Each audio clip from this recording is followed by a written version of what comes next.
আমরা পূর্বেই অবগত আছি যে নির্বাচন কমিশনের নির্দেশ অনুসারে ভোটের কোনো কাজই আর চুক্তিভিত্তিক কর্মীদেরকে দিয়ে করানো যাবে না।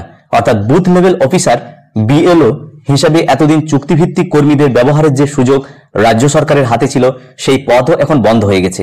বিভিন্ন দপ্তরের অস্থায়ী সরকারি কর্মী, প্যারা টিচার, আশা এবং অঙ্গনওয়াড়ি কর্মীরা যারা এতদিন বিএলও হিসাবে কিন্তু কাজ করতেন, কমিশন জানিয়েছে কোন রকম চুক্তিভিত্তিক বা ভাতা পেয়ে থাকেন এমন কর্মীদের এই কাজে আর ব্যবহার করা যাবে না। তবে এখনই ছাড় পাচ্ছেন না এই সমস্ত চুক্তিভিত্তিক কর্মীরা। একটি বিশেষ পরিস্থিতি রয়েছে যে ক্ষেত্রে এই সকল চুক্তিভিত্তিক কর্মীদের ব্যবহার করতে রাজ্য সরকার বাধ্য থাকবে। কোন ক্ষেত্রে সেটাও প্রতিবেদনে তুলে ধরার চেষ্টা করব। তো এখন প্রশ্ন হলো, এই সমস্ত চুক্তিভিত্তিক কর্মী ব্যতীত কাদেরকে দিয়ে এই বুথ লেভেল অফিসার অর্থাৎ বিএলওর কাজ করা যাবে, এই সম্পর্কিত একটি প্রতিবেদন প্রতিদিন পত্রিকায় প্রকাশিত হয়েছে। আমি এই ছোট্ট ভিডিওটির মাধ্যমে শেয়ার করার চেষ্টা করছি।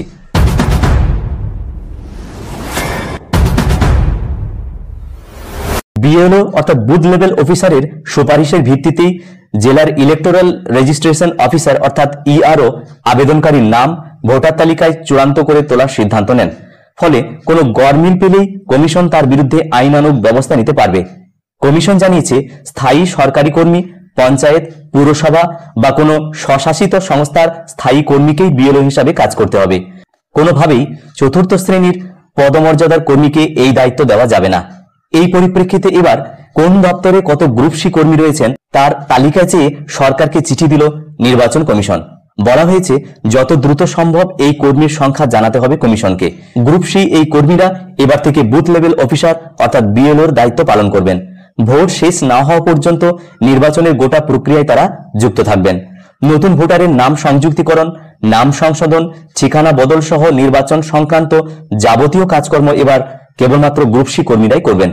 নবান্ন সূত্রে খবর, চলতি সপ্তাহে নির্বাচন কমিশন অফিস থেকে সরকারের বিভিন্ন দপ্তরকে এই চিঠি দেওয়া হয়েছে। শুধুমাত্র গ্রুপ সি কর্মীদের তালিকায় চাওয়া হয়েছে। নির্বাচন কমিশনের নিয়োগ বিধিতে নির্দিষ্ট করে বলা হয়েছে, বিএলও নিয়োগ করতে হবে গ্রুপ সি এবং তার উপরের স্তরের কর্মীদের থেকে। সংশ্লিষ্ট কর্মীকে হতে হবে পূর্ণ সময়ের চাকুরিজীবী, অর্থাৎ চুক্তিভিত্তিক কর্মী হওয়া চলবে না। তবে পঞ্চায়েত ও পুরসভার স্থায়ী কর্মীরাও সেক্ষেত্রে এই তালিকাভুক্ত হতে পারবেন।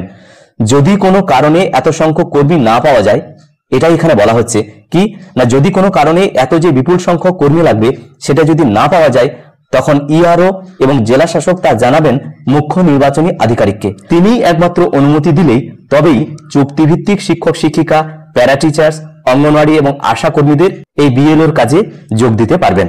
সুতরাং বিভিন্ন দপ্তর থেকে পর্যাপ্ত পরিমাণে গ্রুপ সি কর্মী যদি না পাওয়া যায়, একমাত্র তখনই নির্বাচন আধিকারিকের অনুমতি সাপেক্ষে চুক্তিভিত্তিক কর্মীরা এই সমস্ত কাজ করতে পারবেন। ভিডিওটি প্রত্যেককে দেখার জন্য ধন্যবাদ। প্রত্যেকে ভালো থাকুন, সুস্থ থাকুন।